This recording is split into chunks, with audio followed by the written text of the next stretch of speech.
Just depends on the year and how much volume we're doing.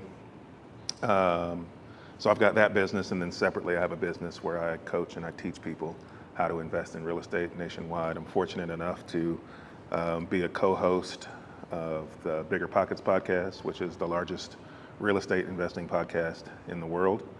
And then I'm also a cast member of the On the Market podcast, which is under the Bigger Pockets umbrella.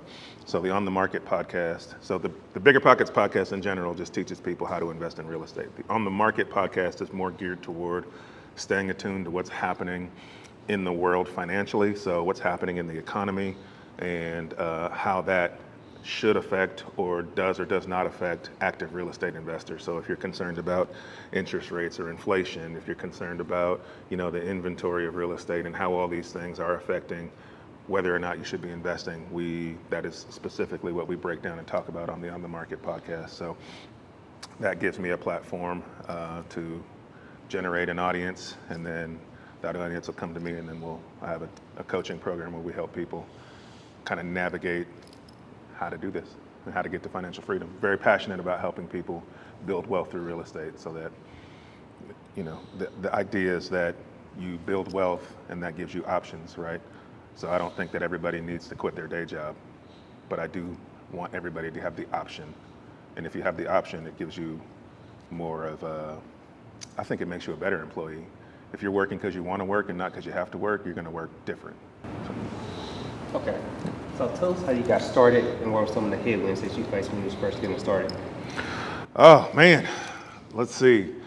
I got started, like I said, in 2017. So how that came to be was, so my wife and I, who you saw running around here earlier, we got married quickly. So we met and then we married 365 days later. So it was a very fast transition, but I didn't really have a financial plan. I didn't understand how finances worked. So as a single guy, I worked for Walmart. I made good money, and then I would get paid, and then I would spend all my money before I got paid again. And then that financial plan, she wasn't a fan of, so we had to make some adjustments. And so that's what really got me started thinking about managing money and finances and getting some financial education, because I had to at that point. And so ended up having a panic attack because we tried to buy our first house. I couldn't be on the loan because my credit was terrible and I was making poor financial decisions. So not being able to be on that loan was a big wake-up call. Had a panic attack at 3 a.m. because I was not being a good provider and didn't know how to be a good financial provider. And so I started Googling in the middle of the night how to make extra money, as I think what I Googled, and ended up learning about real estate and seeing that regular people buy real estate. And it was just eye-opening to me that normal people were figuring out how to do this. And so I decided at 3 a.m. I was going to figure out how to be a real estate investor. And that led me down the path of educating myself and surrounding myself with the right people. And 90 days after that panic attack, I bought my first house, which was my first rental property. And I did it with 90 days? 90 days. I did not know that. Yeah. Man. I did it with very little of my own money. I only had $1,000 to my name that I could invest in real estate. And I still had not great credit and was able to buy that first property. And then that's when I learned how powerful it was, because if I could do that in essentially out of nothing, like out of monopoly money, and buy an asset, then I knew I could figure out how to rinse and repeat the process. So buying that first house changed my life, and then was able to leverage that first property and take a line of credit out on the equity. And when I took that line of credit out on the equity, then I was able to have funds to go buy more deals. Also, I didn't know what a line of credit was or how to do any of that. The bank called me and told me that they wanted me to take a line of credit out because they wanted me to bring them more deals. So it was just a learning process along the way. I didn't know how to do any of this. But I think that's what stops a lot of people from investing or getting to success, is we all want to figure out how, and then we want to take the action, when it's the other way around. You start taking the action and you'll figure out the how. Okay. How about you? How did you get started, and what were some of your biggest headwinds? Yeah, so I'm stupid. That's the biggest challenge. No, so I started, I was living in Europe at the time, and long story short, there's lots of sex trafficking there. Wanted to end it. It's a big corrupt business. What I was realizing is the only way to fight corrupt businesses is to bring healthy, sustainable businesses. And so, but I knew nothing about businesses. I knew a lot about people and culture and that stuff. So I came back to the U.S. to learn to build businesses. So I went to the U of A and got my degree in finance. In that time, I was building businesses. Not really well, but like I remodeled houses and that stuff. But I knew real estate was the number one way people make millions, right? Everyone who has millions, they have real estate in some portion of it. And so I knew I needed to go into that direction. And so I went into investing in real estate. To be honest, I was dumb. I did go into a program and I learned a ton. Did I make a ton of money? No, because I was dumb. and I think I broke even, and then I met a lot of very unethical people in real estate. What happens is when money gets involved, or these deals you have, like you just really see people's morals and ethics come alive, right? And so for me, money is not important, right? It's the connection, the relationship that we have, right? And so I actually got my license as a real estate agent just to know the law, because for me, I want to be above reproach. I don't want to just know the minimum. What does the state tell me I need to do in real estate? What is above that? And so got my license because that only teaches you the law. Because I was doing investing, and then I sold my brother his first house. An investor called me up and was like, "Oh, I didn't know you got your license. I need to sell these apartment buildings. Will you list them for me?" You know, and like.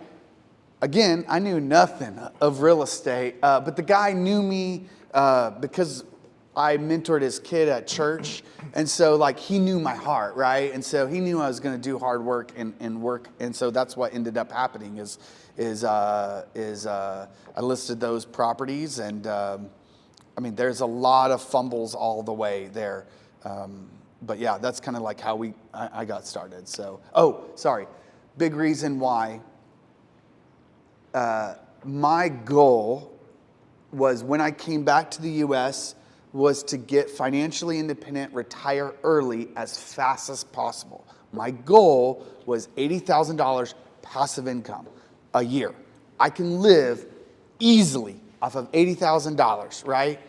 It took me 12 years, but I got there, right? So, yeah, that's mine. Okay.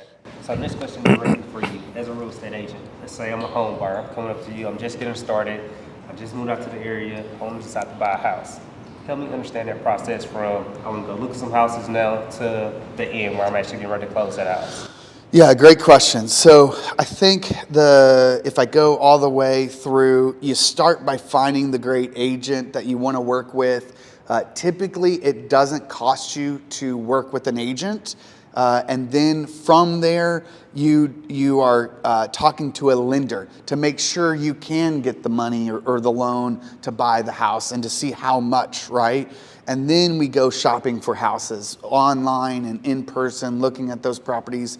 And that agent will guide you through to say like, okay, physical condition or location condition, what's the positives and the negatives to this property. They'll help you in negotiations and to put that offer in, get it under contract.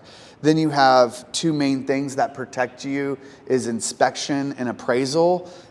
Inspection protects you physically, appraisal protects you financially.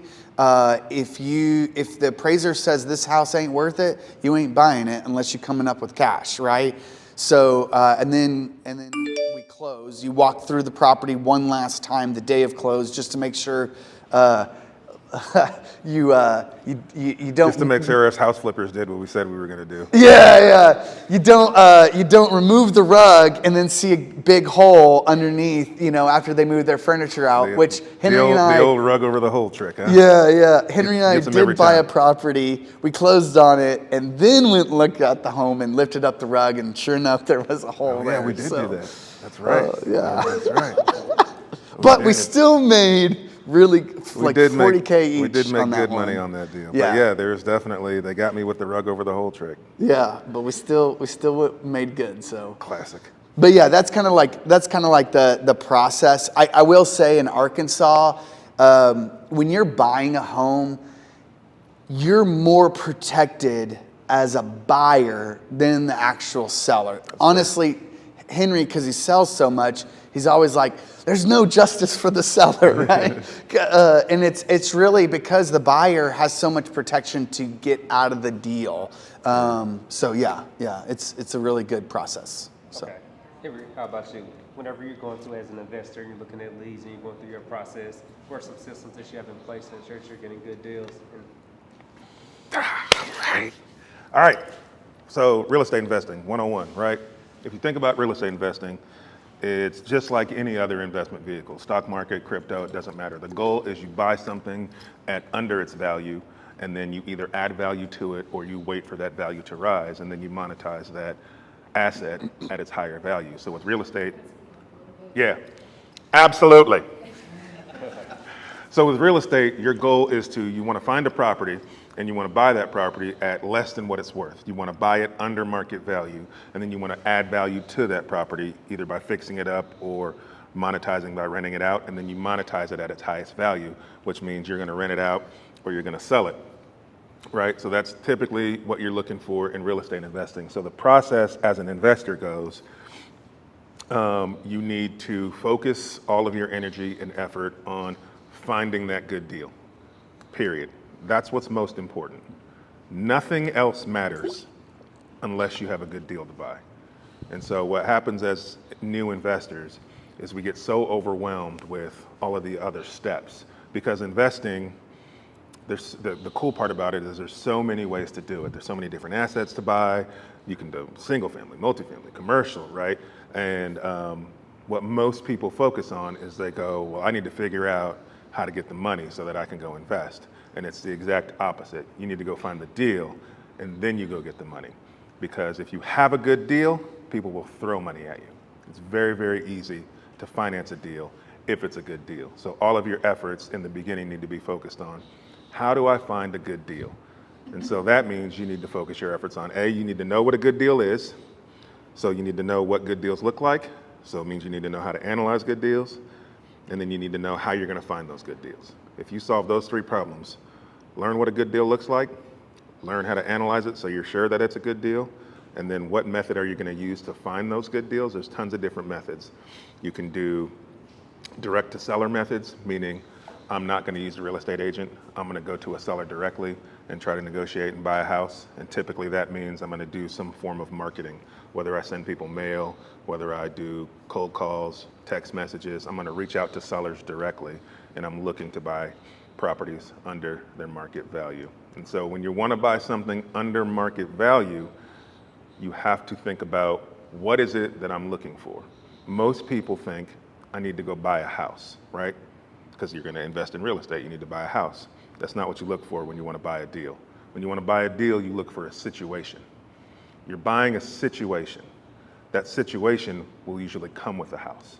Because if you think about buying something under its market value, there's got to be a pretty strong reason why somebody who knows their house is worth more would sell you that property at a discount. A death in the family, meaning that somebody's inherited a property. Maybe they inherited a property and they live 3,000 miles away, right? And so now they've got this property, it needs work. They don't know anybody in the area to help them sell it. They can't afford to continue to pay the mortgage, right? That's a big, strong reason why they might like an offer from somebody like me who says, I'll take it off your hands right now, right, at this price. So we don't look for houses, we look for situations. You got to find out the situation you're shopping for, and then you market for those situations. So real estate investing is about finding a deal. Once you find a deal, the money comes. So for me, the process is find the deal, find the money, buy the deal, renovate the deal, and then either flip it or sell it. And I know that makes it sound really easy, but that's truly what you do. Or rent it. Or, yeah. Yeah. Okay. So how do you, You mind? yeah, you can put a question in. I'm sorry. I have a question for myself, for sure. So my mom lives in Jacksonville, Arkansas, and she wants to give me the house when she passes away. Sure. I don't think it's all fully paid off yet, but with her insurance, life insurance, whatever, it will pay off the house. I've heard, of course, through TikTok and other things that you probably shouldn't just leave the house in someone's name. You should probably give it to a trust or anything. Do you know anything about that, or what's the best practices when a parent wants to leave a child a house? We're both going through this right now, right? Yeah, I've got a few properties that my mom's going to end up leaving to us. Yeah. But hers, they're all in the trust. Okay, yeah, you want to talk or do you want me You to? go for it. Okay. Yes. Putting it into a trust or a will and a will is the best way possible. Arkansas sucks as far as probate goes, right? So that means that property could be sitting there for 2 years and it still doesn't get to you, right? But a trust and a will establish like, okay, this is where it goes and this is how it is. If you're connected to any like college or even churches, they will have financial counselors for free that can set you up to help you with that will or that trust. So for example, my wife went to John Brown University and they have a company called Philanthrocor that they pay for, that JBU pays for us to have set that up so that when I pass and when she passes, it is very quick and easy, and the property goes straight to my inheritance. Yep. Or my people who, yeah. Yeah, I am by no means a lawyer or a financial professional. Me too. Ditto to that one. Yeah, this is on. Not only can I not give you financial advice, but I don't want to give you financial advice. So my advice to anybody in that situation is, your mother's still living? Yes. Okay, you need to talk to a real estate attorney ASAP, and you need to talk to a CPA that deals with real estate ASAP, because there's a way that you want to set this up that's going to be more financially beneficial, not both from the ease of you getting the property, but from the tax liability that you will incur once you own the property. So, I mean, there's ways, there's things like a step-up basis. So when you inherit that property, you'll inherit it on a step-up basis, meaning any value that property has increased while your mom owns it steps up to you, and so you take over the property at its current basis, meaning you don't pay taxes on the capital gains that she's incurred. But you want to make sure you set it up correctly so that when you do inherit it, you're not paying all the capital gains that have incurred while she owned it. You want to take advantage of that step-up basis. Yeah, the worst thing you could do is she give you the property today while Right. she's living. That's the worst tax. Yeah. The Thing tax to do. burden will be much heavier to you if that Yeah. happens. Yep. Thanks for the question. Question is, how do you analyze and evaluate properties to make sure you're not going to be upside down on one or making a bad investment decision? That's a great question. So there's a couple of ways. So there's a couple of rules of thumb that you need to know and keep in the back of your head when you're analyzing a property to see if it's a good deal. The two most general and well-known rules of thumb are called the 70% rule and the 1% rule. So as an investor, the 70% rule is essentially, what it essentially means is, if you buy a property at 70% of its market value. So when you think of market value, we're talking about what's that property going to be worth after you fix it up and you're ready to sell it. So that's the number you need to know. So if you know that property is going to be worth, and I'm going to use really low numbers for this because I don't do math in my head, so I'm going to use whole numbers and low numbers, okay? So if you buy, let's say a property is worth, after it's all fixed up, it's worth $100,000. The 70% rule says if you buy that $100,000 property for $70,000, then you're getting a good deal. What the 70% rule also says, so it's 70% of the market value minus the repairs. So if you're buying a property that is worth $100,000, but it needs $20,000 worth of work, that means you need to buy it for 50. That's buying it for 70 is a 70% rule minus the 20 grand for the fixing it up, means you need to buy it for 50. So that's a rule of thumb you keep in the back of your head. So if you're looking at a property with an agent or you're talking to a seller about them selling their property and you want to know, am I talking to somebody about what could potentially be a good deal? That's the math you need to do in your head, right? And if the seller's saying, hey, I've got this house, and you know, well, Mr. and Mrs. Seller, I would probably need to buy this property for somewhere between, you know, $30,000 and $80,000. And if they say, okay, well, come look at the house, then you know, all right, in my head, I'm potentially looking at a good deal. So it's just a rule of thumb. It's not a science. If you can buy properties that don't hit the 70% rule, and you can buy properties that definitely hit the 70% rule. It's just going to depend on other factors like location and what you plan to do with the property. But that's one general rule you can use. The other general rule is the 1% rule, which is more for rental property. So the 1% rule says if you can rent the property for 1% of your all-in costs, then it technically will be cash flowing.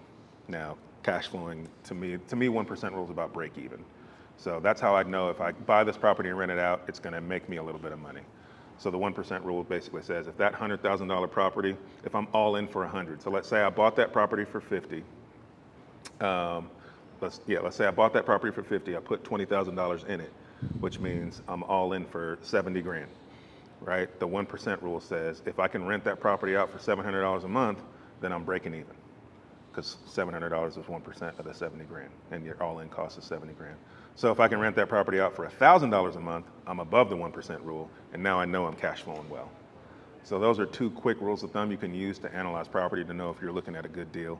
I could go into like how you thoroughly analyze a property, but that might take some time. Yeah.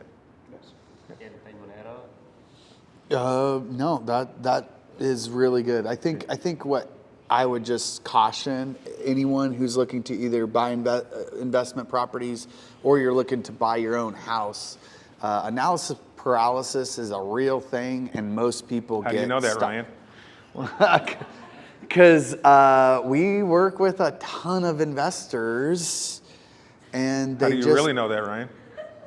I have analysis paralysis. Boy, do you?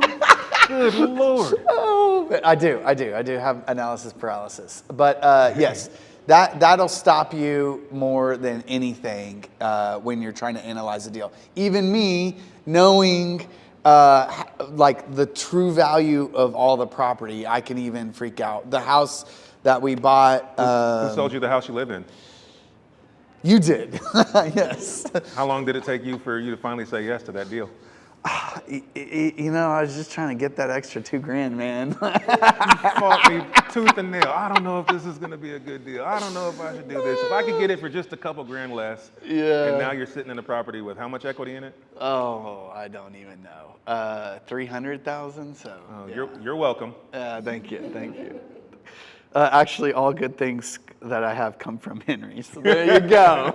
Did you get that? Did you get that on camera? Yeah. It's my next reel.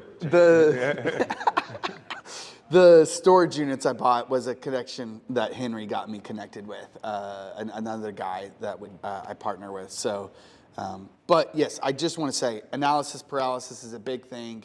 The thing that I got over, the flip that we did at the beginning of this year was if all things fail, we would sell it at this price and we would not lose money. And there was no way, no one in their right mind would not buy this house at that price, you know, so yeah.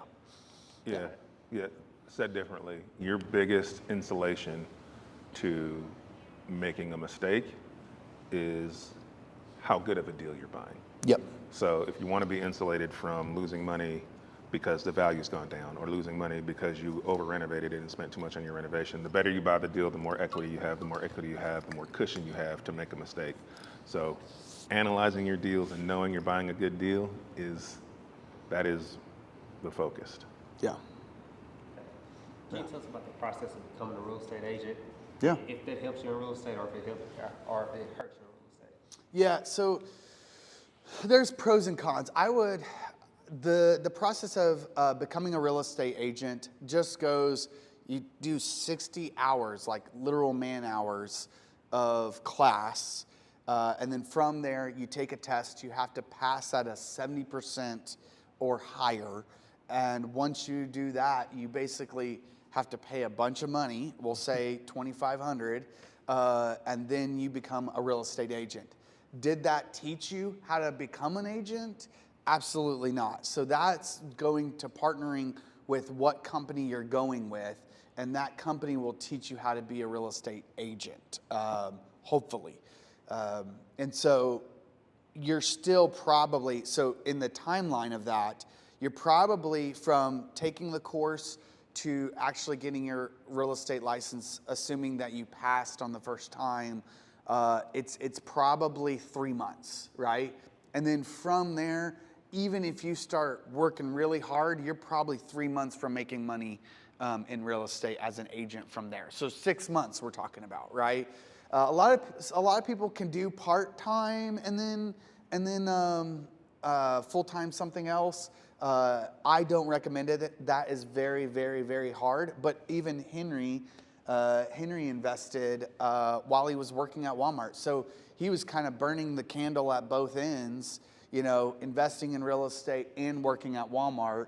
And that's just a really hard sacrifice to make for a lot of people, right? And so what I love about agency is, unlike Henry only has 1 or 2 ways to really make money in real estate on the deals that he gets. As an agent, you have unlimited ways of making money, right? Because people are selling because of one of 2 main reasons: either price or timing. That's like what is most important: timing, convenience, all of that. He answers the timing, the convenience, the problem, right? People are willing to sacrifice on money because they need some other problem solved, right? Whereas if you're an agent and they want money, which is most people, I can solve that issue by listing their property. So now, it's harder to get people to trust when you're a real estate agent or broker to buy other investment properties, but it's not impossible. So, yeah. Okay. So can y'all talk about some of the challenges that you have, like in a seller's market like we're in right now with high inflation and high interest rates? I don't think we're in a seller's market. You don't? I'm sorry. No, we're not in a buyer's market. Okay. I was like, what? What am I even? Oh, well, hold on. Let's take a time out and go outside. Okay. We in a seller's market, the hardest thing is for buyers right now. And for buyers, it just costs a lot of money per month to buy that mortgage. And then the second piece, or to pay that monthly mortgage. The second piece that makes it really hard is our prices in Northwest Arkansas keep going up because we have 18 households like a day move into the area, right? And we are not building enough houses to even meet that demand. 38 people a day. Yeah. So that's a lot of people, right? Now, if you invest like Trey does in Jackson, right? Yeah. Jackson, man, you need to talk about getting those deals. Those are real good deals. But like in Northwest Arkansas, if we're talking about, it's hard to get that buyer. Now, how do we overcome that? A lot of times it will be either trying to do something financially creative, like owner finance or assuming someone else's loan, or what we try to do is talk about, okay, let's do this by house hacking, which is a concept of multiple different ways, but the most common traditional way, and I'm still doing it, is I live in a duplex on one side and I rent out the other side. The other side rental is paying for my mortgage, right? And some for me now, because of over time, the rents have just gone up. And so trying to get creative in those ways, or being okay with doing another house hack, which is a live and flip. You buy a house that does need a little bit of work and you fix it up, and then now you have more value in that. So that's some of the struggles in a seller's market. And seller's market means that the sellers have the power in negotiations. In a buyer's market, you could like, oh, the price is $100,000. I'll go down. I'll give you $80,000. You know, that's not for the past, I don't know, 10 years, right? So yeah, that's kind of the struggles that we're having right now with the buyers. So. Okay. Yeah. Yeah. So, like, what are some of the struggles Yeah. from an investment standpoint? Everyone thinks they have gold. Yeah, man. There's struggles for sure, but this is a great time to buy real estate. Yeah. This is my favorite time to buy real estate Yeah. because interest rates are high, which means the cost of money is high. And when interest rates are high and the cost of money is high, it forces you to be good at the fundamentals of investing in real estate for you to be making money, which means you got to be really good at finding a good deal because you got to buy it at such a low price point that you can pay the high interest rates. And if you can pay the high interest rates and it's still cash flowing, well, then you know you bought a great deal in this market. And so why I like the fact that there's high interest rates is because it weeds out the not so great real estate investors, which means there's less competition. People are either fearful of the market, and so they're staying out, or they don't know how to go find those good deals, and so they're not out there making bids. And so I can buy property right now. I can buy it at a discount because I'm good at finding those deals. There's less competition for it, and then I'm buying them, and they're making money at a high interest rate. At some point, the interest rates are going to start to come down, right? They may go up before they come down again, but at some point they're going to start to come down. I think they'll land somewhere around the 5 to 6%, right? Where they'll stay flat for there a while. When that happens, everybody's going to get off the sidelines and they're going to start flooding and looking for real estate to buy because it's going to be more affordable. But what they're not thinking about is that price is still going up right now. Regardless of what the interest rates are doing, real estate values are going up. So if you wait, then you're going to get a lower interest rate, but the price is going to be higher. And so I would much rather buy it now with less competition at a low price point and pay a higher interest rate. And then when that buyer demand goes up, there's not going to be much more inventory because we still have an inventory problem, which means everybody's going to be fighting over the same properties, which means the value of those properties is going to go up, which means the value of my properties went up. So now I bought it now, it makes me money now, even though I'm paying a high interest rate. Maybe I'm even breaking even right now. Maybe I'm not making money right now, but it's breaking even. When those values go up, I get to take advantage of that equity and that appreciation because there's more demand for the property that I bought. And then the interest rates have come down, so what do? Refinance it. Now I got the low interest rate and my cash flow goes through the roof, plus my property value goes through the roof. So this is when you want to buy. People are fearful of the market right now because of the conditions. I think these are the exact conditions you're looking for as an investor. Yeah. This is what you're supposed to do. Yeah, if I can comment on that, that's also if you want to become a real estate agent or investor, it works the same. We say when the market gets hard, skill wins out, right? Yeah. So when it's easy, like it had been during COVID, everyone becomes an agent, everyone becomes an investor, and then everyone's making money because the market is protecting them because it's going so crazy.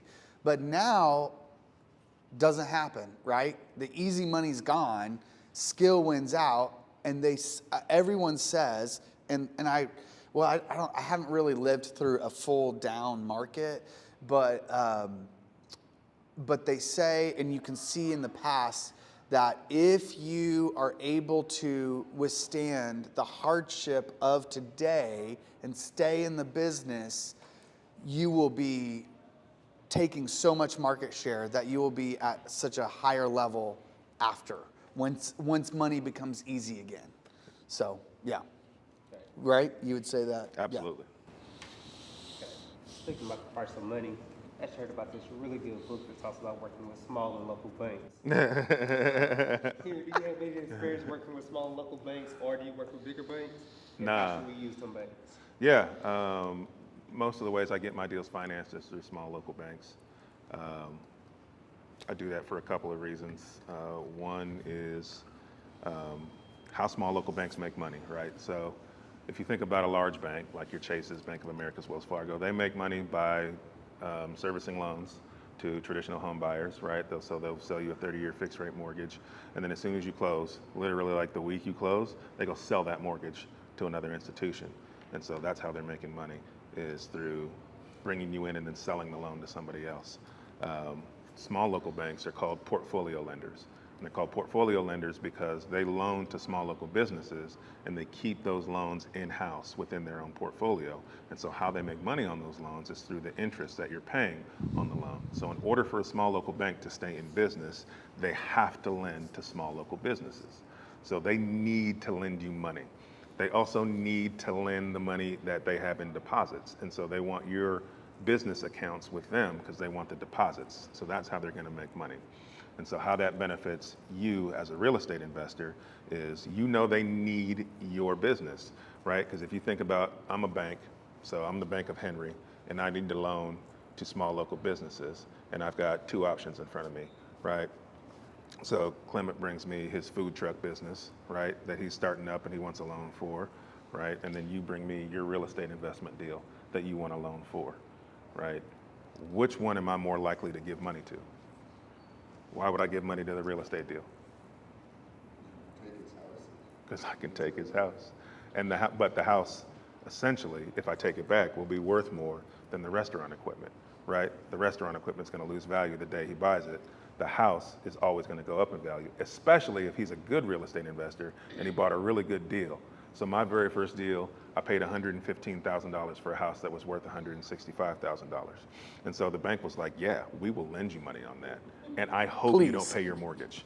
So I can take that house back and I can go sell that house. Even if the bank sold that house for 130 or 135 or 140, it was still less than what it was worth. They sell it fast, they get that cash. That's way more cash than they're gonna make on my little interest payments every month, right? So as a real estate investor, you bring small local banks very safe and sound investments if you bring them a good deal. And then they're gonna want you to continue to do that.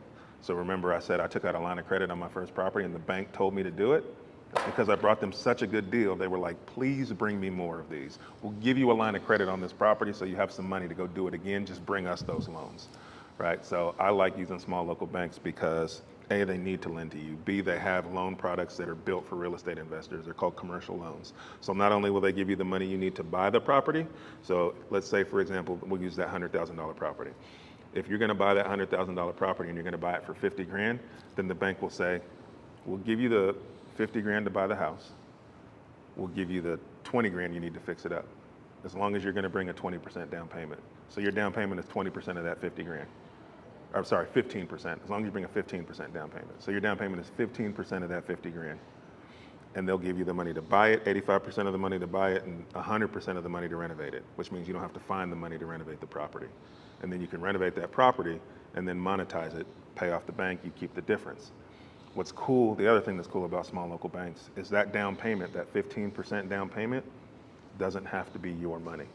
So if you try to buy an investment property on a conventional loan, you're A, not gonna get money to renovate it. You're gonna have to go find that money to renovate it on your own. You're gonna have to put down 20%, and that 20% is gonna have to be your money out of your bank account. Have you ever tried to borrow money for a down payment on a conventional loan? Anybody that's bought a house on a conventional loan or an FHA loan? It is extremely difficult. They're gonna want that money to have sat in your personal bank account for like at least 30 days to what, 60 or 90 days, 60 days? Yeah. So that money needs to be in your account. So you gotta borrow it and it's gotta sit there for a long time. If it's not gonna sit there long enough, then they want a note from whoever's lending it to you about why they're lending it to you. And they're gonna call your cousin and your uncle and the president and figure out like, is this all legit? Because of the fiasco of 2008 caused all these checks and balances that they have to put into place now. But with a small local bank, they don't care where your down payment comes from.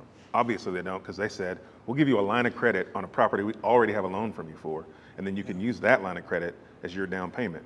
And so I was able to get deals 100% financed, none of my own money. A question while you were talking. Yeah. The commercial loans, do you need to apply as a business? No. That you- No. So anybody can be. So what would be the interest rate on that line of credit? It depends on whatever the rates are at the time, yeah. So you're gonna pay about a point over whatever the Fed rate is. Yep. I heard about loan process that if you're buying a property and they bought that around like 10 years ago or Mhm. something, and then there is a way to transfer it onto your, something like that. So can you throw some light on that kind of stuff? Subject to or Yeah, ask your question again, I'm not quite Yeah, sure. So we're looking at a property where the owner has been, he took a loan around Yeah, yeah, yeah. on a very nominal rate around that time. Yeah. And now if you deal directly with the seller, and there is a way how you can transform that loan. Yeah, that's called buying a property subject to. So you're buying it subject to the existing mortgage. So you would need to find a seller who is in a situation where they just kind of need to walk away. And if they're willing to walk away, then you can take over that mortgage subject to the existing mortgage, which means you now inherit that mortgage and those payments. The property goes into your name legally, but that property is also still tied to the loan originator's credit. So if you took over a property subject to and then you didn't pay your mortgage, it's not only going to negatively affect you, but negatively affect the credit of the person who bought the house. But yes. Yeah. All right, before we pivot over to questions, we're going to go to our final five. All right, so the first question is, if you can network with any one person, who would you network with and why? Oh man, this is gonna be a hard question. Henry, you want to go first? That's a great question. I don't know that I have a specific person that I would network with, because that's going to change based on what my goals are. Yeah. But I think the general gist of the question, or the point you should take away from the question, is like, we as people take on the characteristics of those we spend the most time around. And so whatever it is that you're wanting to get into, whether it's real estate or some other kind of business, you need to be very, very intentional about surrounding yourself with people who are successful at the thing you want to do. Like, that's who you need to spend the most time around. Because if you don't know how to do it, you're going to learn if you're around them just by osmosis, right? Even if you've never asked them how to do it, you're going to be seeing and watching what they do, how they run their business, who they talk to, how they talk to them, why they talk to them. You're going to learn so much through that process that you will eventually become very similar to that. And so if you're trying to do something right now and struggling, I bet you that the 5 closest people to you don't do that thing. So surround yourself actively with people who are doing it, and virtually. Like, get rid of all the people on your timeline who aren't doing something that you want to do, and be intentional about who you're seeing and taking in information from. And I promise you, you will be the next person that's good at doing that thing. Yeah, I agree with that. I was trying to think who if it was one person, and I don't know if there's one. It would probably be someone that's on a podcast that knows a bunch of other people, because then if I'm talking and networking and relating with this person, then if I have a problem, they probably know someone who's got that solution or something, or that can help me in that way. And so, like, I mean, I say all good things came from Henry. There is some great things about that. I mean, I remember Henry and his previous business partner started up a meetup that we met once a month in Fayetteville. And back in that day, it was like 4 of us, 4 or 5 of us, right? Now, like, we just had it last week, and it's like 35 people that are like constantly coming. And I think back then, you know, we didn't know, but we just related and we connected. And, you know, I would never have been able to invest in storage units unless Henry got me connected to Zach Quick, who lives here in Bentonville, and then is my age. And then there's, I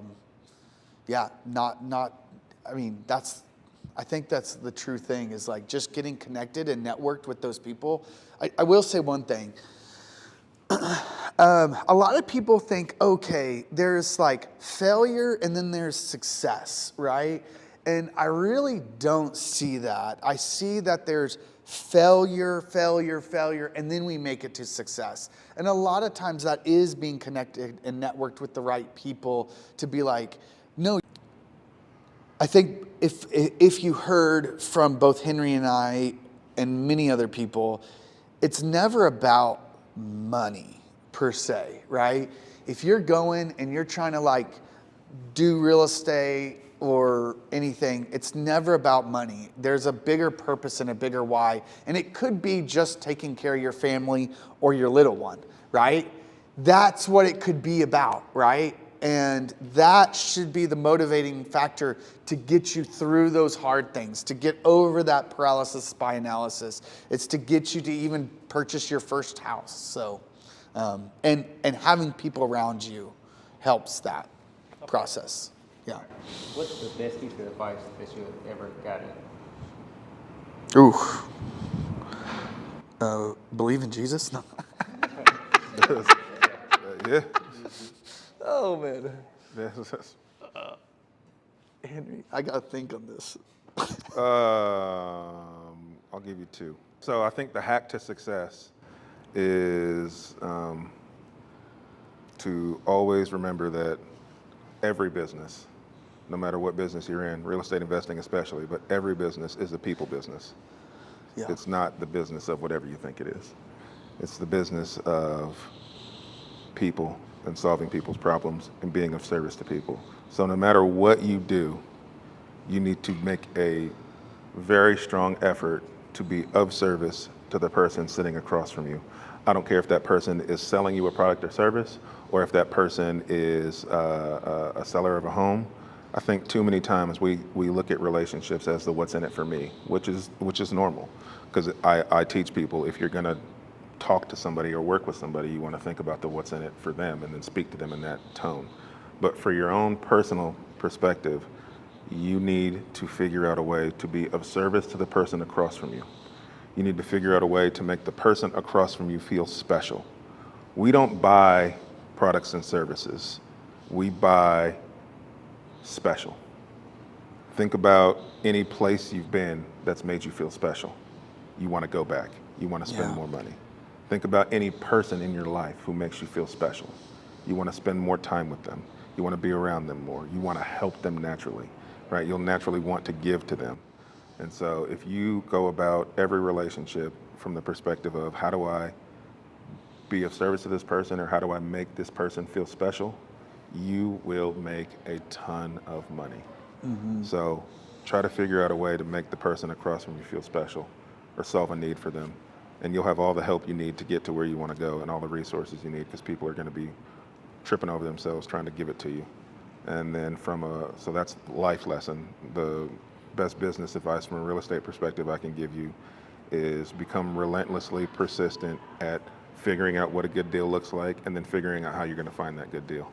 If you spend all of your time on learning what do good deals look like in Northwest Arkansas, and what is the one method I would like to use to find those good deals, once you find that good deal, how you invest in real estate, you will figure it out. You will be so motivated. If all of you right now had a contract in your hand to buy a $250,000 house for $100,000, Right you there. would No. figure out a way to get that deal closed. Yeah. Right? You would go bend over backwards, reach every resource you can to figure out how the heck do I get this deal closed? I need to own this deal.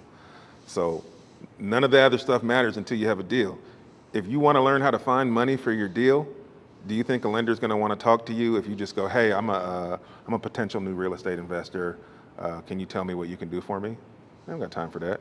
But if you walk into the bank and you say, I've got this $250,000 house under contract for $100,000. Can you help me figure out how to get this thing financed? I sure can. Sit down right here. Let me help you.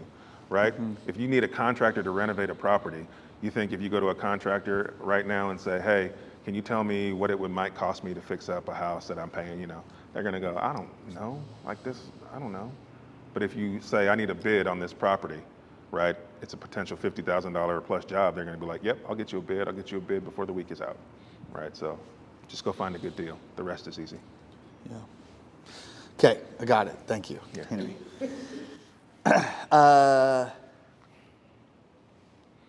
Learn to live in uncomfortability. That's fair. Someone gave me that advice because wherever you are, you will stay where you are if you stay in a place where you're comfortable, right? And so if this is your zone of comfortability, right, your world expands as you step out of that realm of comfortability into a realm of uncomfortability. And then it grows, and then it grows. So what used to be uncomfortable with me before, such as like paying someone's salary, is very scary. Now I'm like, oh, okay, I get it. this makes sense. This is what we do, right? It becomes comfortable. And so I think as a developing yourself and your person, and it really doesn't matter where you start. I grew up in subsidized housing in Springdale, right? It doesn't matter where you start or what's comfortable. I think as you consistently grow that zone of comfortability by staying in an uncomfortable spot, that helps you grow as a human being, and it helps you grow your finances, your wealth, everything, right?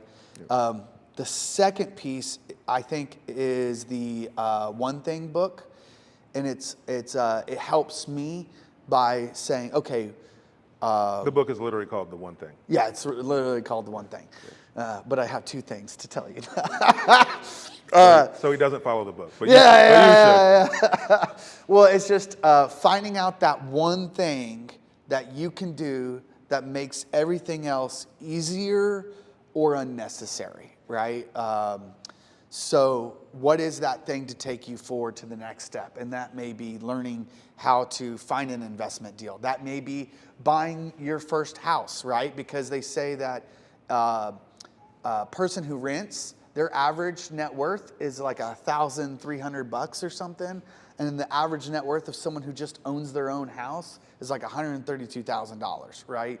So like that could be your first one thing. And how do you get to that? If you're like freaking out, okay, find that agent, right? If you know, or join a program that teaches you investing. Like I don't think I really succeeded at that investment program I was a part of, but man, did I learn a lot, and I would not have been where I am now if I didn't do that. So, real quick, who here wants to be wealthy? Cool. There is no wealth built inside of a comfort zone. Zero. Nobody wealthy ever has found wealth by being comfortable. Yeah. You have to get comfortable being uncomfortable. And so use that feeling of uncomfortability as wisdom. Like when you're uncomfortable, and uncomfortable in a positive way, you'll understand, right? I'm not saying when you're uncomfortable because like somebody's weirding you out. That's not what I mean. Like, but if you're about to take on a business practice, or you're about to embark on a journey, and there's some sort of risk involved, financial risk, right? And you feel uncomfortable, that's wisdom. That's how you know you're on the right path. Mm-hmm. That's how you know you're doing what you're supposed to be doing. Because it's not, if you don't feel uncomfortable about the path you're about to take, then it's probably not going to build wealth for you. It's probably not a thing that's going to get you to the next level. Yeah. There's going to be some risk and some uncomfortability. And so when you feel that feeling in your gut right before you're about to do it, like, I don't know, man, I don't know if I should spend this money. What if it doesn't work, right? What if I don't get the result I'm looking for? That's how you know you're doing the right thing. Yeah. You're going to feel that. Every single thing I've ever done in my life that has taken me to a new level, brought me wealth, or brought me relationships that have brought me wealth. I've felt that way before I did it. Nothing was that comfortable. Use it as a measuring stick, right? Don't confuse your like uncomfortability with that little voice in the back of your head that's telling you something's a bad idea, right? That's not what I'm saying. You got to listen to that voice. You'll know that's a different feeling. When you're about to do something and you're going, something's not right here. This is a bad idea. That's a whole different feeling, right? You've got to understand uncomfortability versus your gut feeling that something's in a bad situation. Yeah, can I give an example? A lot of times an investor will come and be like, oh, okay, I think I got a deal. I got an appointment with this seller, and they want to sell their house for $100,000, and it's $250,000, and I don't know what to do. And what contract do I have? And then I just call Henry. Hey, Henry, can I just give your contract to this guy? Yeah, okay. And then I just give it, and then they like that. They were uncomfortable because they didn't. Well, let me say this. That person is living in uncomfortability because he didn't have it all figured out to get to the closing table. But he knew that next right step. He got there, networked, got connected with the right people, and was like, okay, this is my next step. How do I even do that next step? I'm freaking out. I feel like I'll be a failure if I meet this seller and I don't know what I'm doing, right? that's the perfect place, Yep. right? So, yeah. Yeah, I have a relatively, what I feel like is a foundational question. Do you guys feel like anybody can and should be a real estate investor? Whatever form that takes for them, maybe commercial, maybe whatever, do you think everybody should be investing in real estate? Or are there people that really shouldn't even tread those waters and begin with? You want me to go or you go? Go for it. Okay. I think everyone should be a homeowner. Says Period. the real estate agent. Yeah. Everybody should buy a house from me today.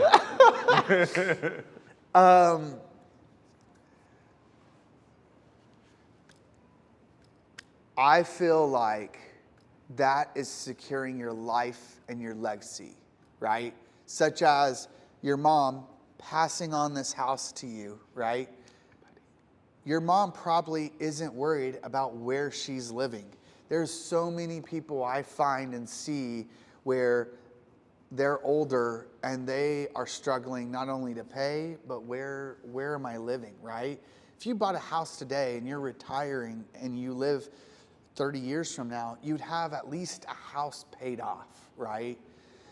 Now, whether it's investing in real estate per se, as a real estate investor beyond a house, I feel like I have to say no. Not everyone needs or should be a real estate investor, but investing in your personal house, 100% yes. Because there are other avenues and opportunities, such as investing in a food truck and building up a business and something like that. The number one way of making money, period, is building a business. The second way is real estate investing. I am just biased and passionate about real estate investing because I can clearly see it's tangible. Yes, this works. So, Henry, what do you say? Should everybody own real estate? I don't know if everybody should own real estate. But if your goal is to be wealthy, so everybody that raised their hand about being wealthy, every wealthy person, every single one of them, Has real either estate. use real estate to get wealthy or uses real estate to maintain wealth. Every single wealthy person owns real estate. So if you want to be wealthy, you better figure real estate out. Yep, Period. that is true. Okay. What is your favorite or most recent podcast that you have listened to? On the Market podcast, the Bigger Pockets podcast. No, I actually don't listen to my stuff. My favorite podcast, I've got a few. I like My First Million. It's like a business podcast, but they interview different entrepreneurs and talk to them about their journey to their first $1 million. And so it's really cool to hear how other people are generating money through business of some kind. I like, so there's the Millionaire Mindset podcast. That's one of my buddies, Xavier's podcast. He's a black entrepreneur, interviews other business owners, and it's just, again, very similar to the My First Million podcast. And that's really the two I call out. There's a ton of good stuff, but I like those. Yeah, I mean, Bigger Pockets was my first foray into real estate investing. Brandon Turner, what's the Better Life. Better Life podcast? He just started that. He's about to go to Maui to be on the podcast, and I really enjoy that one. So there's a ton of them out there. That one, he interviews business people, and it's not just about like how they got to where they are business wise, but I think you'll learn as like when you start to build wealth, there's like this cycle of things that you'll go through, right? So it's about like the first is, how to get to that level 1 financial independence, right? So there's that entrepreneur's path to how do I get to financial independence, and then once you'll find people get to financial independence, they start to solve different problems, right? Because money and life expenses are taken care of now. They want to grow that, and so then it becomes a journey of like, how do I grow and scale my business? So then they become this like level 2 entrepreneur of growing and scaling a business, businesses, which again brings in more money. And then at some point, these entrepreneurs have solved the problem of how do I make a bunch of money, right? And so then they go on a journey of like philanthropy, right? How do I give back and take care of people? What's my legacy? What's my legacy? And then once they get past that hurdle, they start to try to solve the problem of like, things aren't fulfilling me. I have a lot of money, I can do what I want, and I don't feel fulfilled. And so how do I get that sense of fulfillment? And that puts them on this journey of like, how do I become the best version of myself? And so like the Better Life podcast is more about like talking to people about what are the things that they're doing in their life that's helping them become the best version of themselves and giving them a better life, which I think is pretty cool.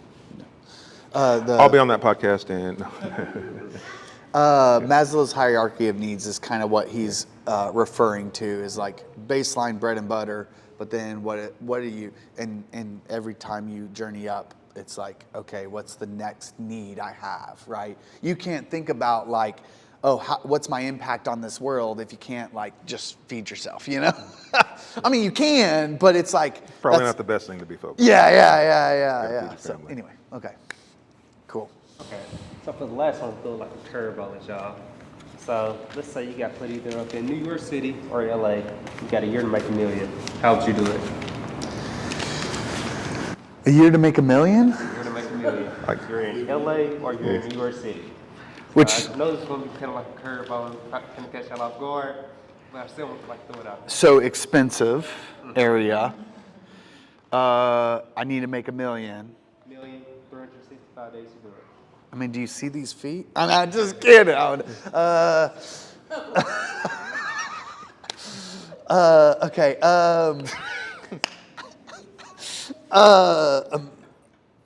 You know, it would be building a business. If I was in New York City, a food truck sounds. No, you don't have a food truck. Oh yeah, he don't have no food. Yeah. They're like, he got a food truck? What kind of food he got? I know, I want it. If I was in New York City, I'd do food truck. Or actually, you know what? Here's the thing. It's what I see is I build a business, and it may probably be in a business of service industry. One, that's where my talent is, and that's what I love. What would it be?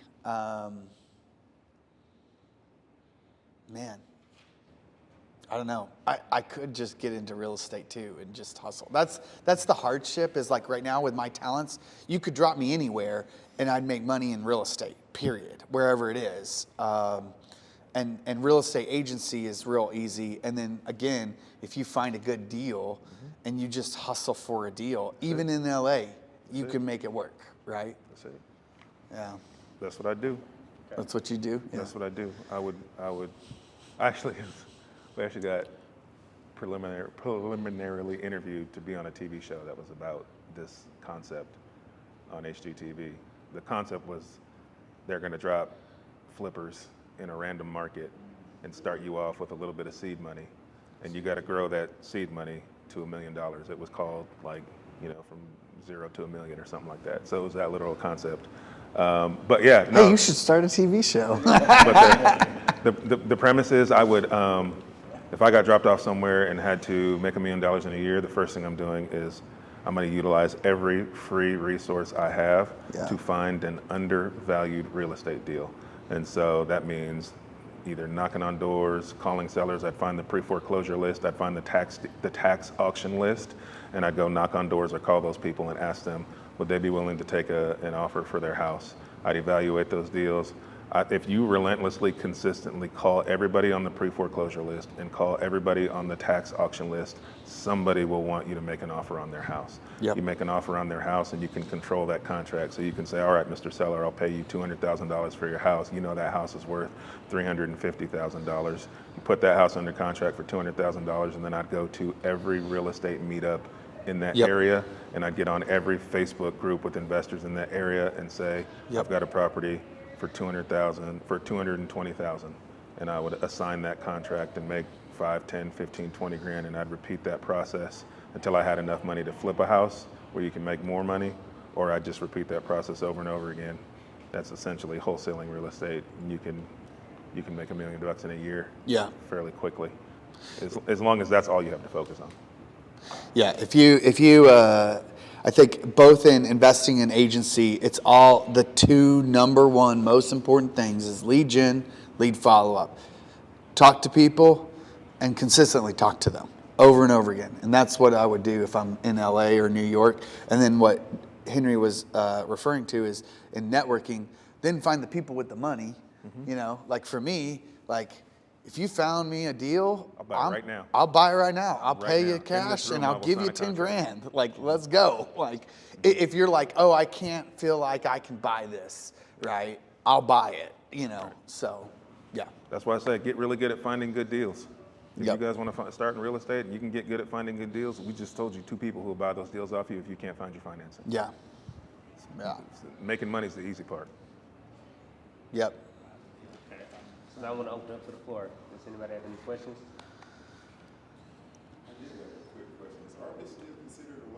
No, No. they're too big. Yeah. It is a local bank, but it's not small. They don't give you as an investor what you need, like Henry was talking Write about. down the letter I, banknet.com, ibanknet.com.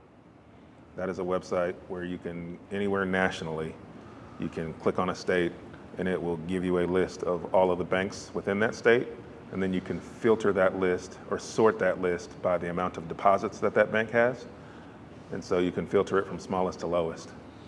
And then that'll let you know what all the small banks are in your area. Yeah. And can I make a note of that? Arvis has 43% of all deposits in Arkansas. 43%. The next second bank is 13%. Just to understand how big Arvest is versus everyone else. This is a question for you guys in terms of how you manage your rental properties, or your portfolios in general. Like, I'm sure at a certain point when you started, you could manage them yourself, or you took lead. I mean, at this point, have you hired like a property management company to manage the day-to-day stuff for your portfolios, or are you all still going around to all your properties? And I mean, and then if so, at what point did you make the decision? All right, I need to hire a team to help me manage this. Our wives. Yeah, we got 100 doors and we managed all of them Yeah, okay. up until 2 weeks ago.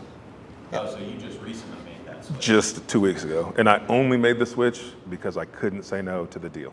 Yeah. Like I got property management at a really, really good rate. If it was the normal 10% like most people are paying, I'd still be managing my own properties. Yep. I'd rather hire somebody in-house and have them manage them under my tutelage than pay a property manager. But the property manager that I hired, I know personally and know how good of a business they run, and they gave me a good discount. So I couldn't say no. Other than that, we'd be managing them. Yeah, for me, I think we still manage all of our stuff, and it's mainly my wife. I don't have high. There's not a whole lot of property managers I would recommend. The one he went to, I would recommend. So I think though, I want to say each person is different. So because I'm in real estate as sales, it's very easy, and like I have these standards like, hey, I don't care if it's a rental, it needs to be fresh and clean. We need to make sure we fix everything up. We need to make sure we do quarterly maintenance, and we need to market the crap out of it, professional photos and everything, right? And so for me, that's important to me, and I can do that, right? There's a guy I know who just went to the same property manager. He's got 50 doors.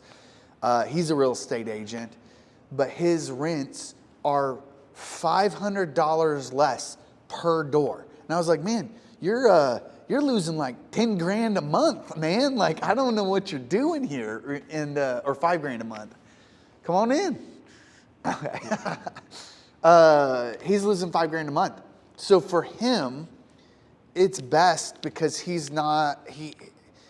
will have a better quality experience for that tenant, a better quality experience for himself if he just offloads that and gives it to someone else.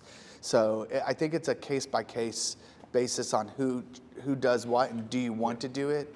So Yeah, I think the better question is, like, how do you want your life to look? yeah, Right?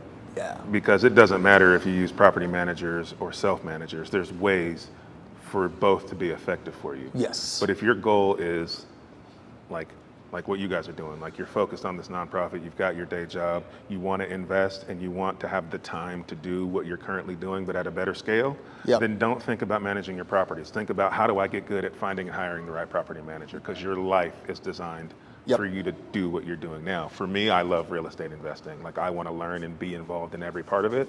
And so I'm going to self-manage. That's what I want my life to look like. yep, exactly. I like that. Yeah. If you want, like, what advice would you give to someone Find a good deal. that's interested in entering real estate investing, but they're not sure how long they'll be in the current area, and they have concerns about, like, property management if they were to move to, like, a different state or city? Yeah, I answered you. Okay. Yeah. And would you still? Find a good deal. Good deals are money. Like, good deals are the common denominator of real estate investing. So it doesn't matter if you want to flip a house, rent a house out long-term, rent a house out short-term, mid-term rental. It doesn't matter your strategy. None of those strategies work unless you find a good deal. And so none of what you're concerned about matters unless you have a good deal. If you have a good deal and you decide to move tomorrow, I'll buy it. Yeah, Right? Somebody Yeah. will buy it. You're leaving money on the table if you're not focused on just building a business around finding a good deal. Literally nothing else matters until you find a good deal. yeah. I think to add to that, what Henry is saying is, if you find a good deal and you do buy a deal, and then say it comes there, you have to move out, right? Yeah. Then you're like, oh, I've got 2 good decisions I need to make. Which one do I do? Do I get a property manager and completely make passive income not doing anything? Or do I sell it and just make that capital and go invest wherever I'm moving to? That's why a good deal is the win, right? It's because you don't got a bad decision and a good decision. You got 2 good decisions, and which one do I choose, you know? And that depends on your lifestyle. You're talking about wholesaling and like, because so let's give an example, right? So you're the seller, Henry's the big money cash buyer, and I got in contact with you as a seller, and you agreed to $100,000, right? And we sign a contract, right? You say you're going to sell it to me for 100. I go to Henry and I say, hey, Henry, buy this for 110, right? It's worth 250. Henry's going to say yes all day, right? And I will pocket $10,000 because I am the only person that has the right to purchase this house at $100,000. Henry cannot go to that seller and buy that house right now because she can only sell it to me. The only way I could go around him is I have to wait until their contract expires, assume she's not going to recontract with him, and then go to her and say, I'll buy it for 100. The other thing, Having the contract gives you exclusive rights to buy that property. Yep. And so that's the power. He's got exclusive rights. yeah, and why would I why would I pay the 10 grand? If I was Henry, why would I pay 10 grand? The reason why is because that person probably met 100 people